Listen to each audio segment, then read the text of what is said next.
दोस्तों, आज की कहानी है बेशर्म दुल्हन ने सुहागरात के दिन दूल्हे के साथ ऐसा क्यों किया। कहानी पसंद आए तो वीडियो को लाइक और सब्सक्राइब जरूर करना। चलिए कहानी शुरू करते हैं। कुछ अपने मिजाज और कुछ हालात की वजह से रंजीत बचपन से ही गंभीर और शर्मीला था। कॉलेज के दिनों में जब उसके दोस्त कैंटीन में बैठकर लड़कियों को पटाने के लिए तरह तरह के पापड़ बेलते थे, तब वह लाइब्रेरी में बैठकर किताबें खंगालता रहता था। ऐसा नहीं था कि रंजीत के अंदर जवानी की लहरें हिलोरे नहीं लेती थी। ख्वाब वह भी देखा करता था, छिप छिप कर लड़कियों को देखने और उनसे रसीली बातें करने की ख्वाहिश उसे भी होती थी, मगर वह कभी खुलकर सामने नहीं आया।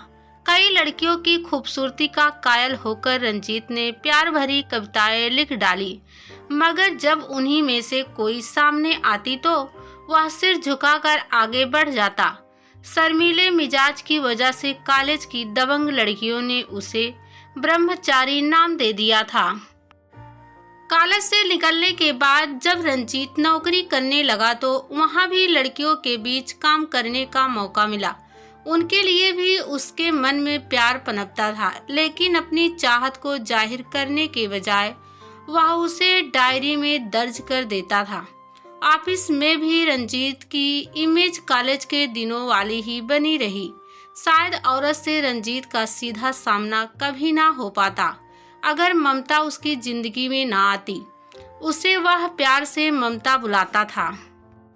जब से रंजीत को नौकरी मिली थी तब से माँ उसकी शादी के लिए लगातार कोशिश कर रही थी। माँ की कोशिश आखिरकार ममता के मिलने के साथ खत्म हो गई। रंजीत की शादी हो गई, उसकी ममता घर में आ गई। पहली रात को जब आस पड़ोस की भाभियाँ चूहल करते हुए ममता को रंजीत के कमरे तक लाई तो वह बेहद शर्माई हुई थी। पलंग के एक कोने पर बैठकर उसने रंजीत को तिरछी नजरों से देखा, लेकिन उसकी तीखी नजर का सामना किए बगैर ही रंजीत ने अपनी पलकें झुका ली।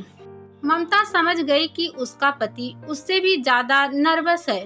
पलंग के कोने से उचककर वह रंजीत के करीब आ गई और उसके सिर को अपनी कोमल हथेली से सहलाते हुए बोली, लगता है हमारी जोड़ी जमेगी नहीं। क्यों? रंजीत ने भी घबराते हुए पूछा।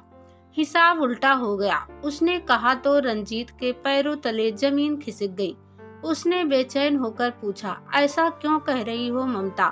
क्या गड़बड़ हो गई? यह गड़बड़ नहीं तो और क्या है। कुदरत ने तुम्हारे अंदर लड़कियों वाली शर्म भर दी और मेरे अंदर लड़कों वाली बेशर्मी। कहते हुए ममता ने रंजीत का माथा चूम लिया। ममता के इस मजाक पर रंजीत ने उसे अपनी बाहों में भरकर सीने से लगा लिया। ख्वाबों में रंजीत ने औरत को जिस रूप में देखा था, ममता उससे कई गुना बेहतर निकली। अब वह एक पल के लिए भी ममता को अपनी नजरों से ओझल होते नहीं देख सकता था। हनीमून मनाकर जब वह दोनों नैनीताल से घर लौटे तो ममता ने सुझाव दे डाला, प्यार मनुहार बहुत हो चुका, अब ऑफिस जाना शुरू कर दो। उस समय रंजीत को ममता की बात हजम नहीं हुई। उसने ममता की पीठ सहलाते हुए कहा, नौकरी तो हमेशा करनी है ममता, ये दिन भी लौट कर नहीं आएंगे। मैं छुट्टियां बढ़वा रहा हूँ। छुट्टियां बढ़ाकर क्या करोगे? हफ्ते भर बाद तो प्रमोशन के लिए तुम्हारा इंटरव्यू होना है, ममता ने त्योरियां चढ़ाकर कहा। ममता को सच्चाई बताते हुए रंजीत ने कहा, इंटरव्यू तो नाम का है डार्लिंग, मुझसे सीनियर कई लोग अभी प्रमोशन की लाइन में खड़े हैं, ऐसे में मेरा नंबर कहाँ आ पाएगा, तुम सुधरोगे नहीं, कहकर ममता रंजीत का हाथ झिड़क कर चली गई। अगली सुबह माँ ने रंजीत को एक अजीब सा फैसला सुना डाला। ममता को यहाँ 20 दिन हो चुके हैं। नई बहू को पहली बार ससुराल में इतने दिन नहीं रखा करते। तो कल ही इसे मायके छोड़कर आ। माँ से तो रंजीत कुछ नहीं कह सका, लेकिन ममता को उसने अपनी हालत बता दी। मैं अब एक पल भी तुमसे दूर नहीं रह सकता ममता, मेरे लिए कुछ दिन रुक जाओ प्लीज। जिस घर में मैं 23 साल बिता चुकी हूँ, उस घर को इतनी जल्दी कैसे भूल जाऊं? कहते हुए ममता की आंखें भर आई। रंजीत को इस बात का काफी दुख हुआ कि ममता ने उसके दिल में उमड़ते प्यार को दरकिनार कर अपने मायके को ज़्यादा तरजीह दी। लेकिन मजबूरी में उसे ममता की बात माननी पड़ी और वह उसे उसके मायके छोड़ आया। ममता के जाते ही रंजीत के दिल उदास और रातें सोनी हो गई। घर में फालतू बैठकर रंजीत क्या करता, इसलिए वह ऑफिस जाने लगा। कुछ ही दिन बाद प्रमोशन के लिए रंजीत का इंटरव्यू हुआ। वह जानता था कि यह सब नाम का है, फिर भी अपनी तरफ से उसने इंटरव्यू बोर्ड को खुश करने की पूरी कोशिश की। 2 हफ्ते बाद ममता मायके से लौट आई और तभी रंजीत भी आ गया। लिस्ट में अपना नाम देखकर रंजीत खुशी से उछल पड़ा। दफ्तर में उसके सीनियर भी परेशान हो उठे कि उनको छोड़कर रंजीत का प्रमोशन कैसे हो गया। उन्होंने तहकीकात कराई तो पता चला कि इंटरव्यू में रंजीत के नंबर उसके सीनियर सहकर्मियों के बराबर थे। इस हिसाब से रंजीत के बजाय उन्हीं में से किसी का एक प्रमोशन होना था। मगर जब छुट्टियों के पैमाने पर परख की गई तो उन्होंने रंजीत से ज़्यादा छुट्टी ली थी। इंटरव्यू में रंजीत को इसी बात का फायदा मिला था।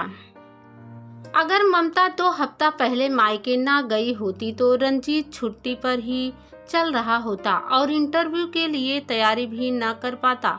अचानक मिला यह प्रमोशन रंजीत के करियर की एक अहम कामयाबी थी। इस बात को लेकर वह बहुत खुश था। उस शाम घर पहुंचकर रंजीत को ममता की गहरी समझ का ठोस सबूत मिला। माँ ने बताया कि मायके की याद तो ममता का बहाना था।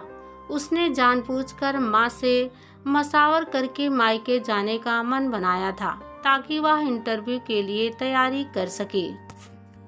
सच्चाई जानकर रंजीत ममता से मिलने को बेताब हो उठा। अपने कमरे में दाखिल होते ही वह हैरान रह गया।